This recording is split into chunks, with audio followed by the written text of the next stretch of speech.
Hello everyone, পুজো তো এসেই গেল। তো পুজোর মুখে আমি কিছু প্রোডাক্টের অর্ডার দিয়েছিলাম নাইকা থেকে, তো সেটারই পার্সেল আজকে চলে এসেছে। আমি তো ভেবেছিলাম হয়তো সপ্তমী অষ্টমীর দিন আসবে, কিন্তু একটু তাড়াতাড়ি চলে এসেছে। তো ভালোই হয়েছে যা হয়েছে। তো চলো তোমাদের দেখাই কি কি প্রোডাক্ট অর্ডার দিয়েছিলাম।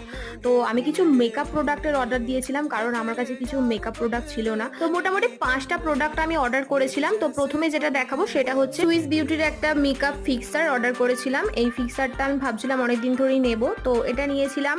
আর নিয়েছিলাম একটা প্রাইমার, যেটা হচ্ছে ইনসাইডের প্রাইমার। তো প্রাইমারটা প্রথমে ভেবেছিলাম 10 ml এরটা নেবো। তো 10 ml এরটা যেহেতু অনেকটাই ছোট হয়ে যাবে, সেই জন্য ওটা নিলাম না, বড়টাই নিয়েছি, অনেকদিন যাবে। তো যাই হোক, তারপরে যেটা নিয়েছি সেটা হচ্ছে ইনসাইডের লিপ অ্যান্ড চিক টিন্ট, এটা ব্লাশের কাজ করে। তো এটা ভীষণই কিউট দেখতে ছিল। তারপরে নিয়েছিলাম মেবলিনের একটা লিপস্টিক, যেটার শেড নাম্বার ছিল 115। আর একটা নিয়েছিলাম আইব্রো পেন্সিল, যেটা সুইস বিউটি ছিল। তো আজকের মতো ভিডিওটা এই পর্যন্তই, দেখা হবে নেক্সট শর্টে। Tata bye.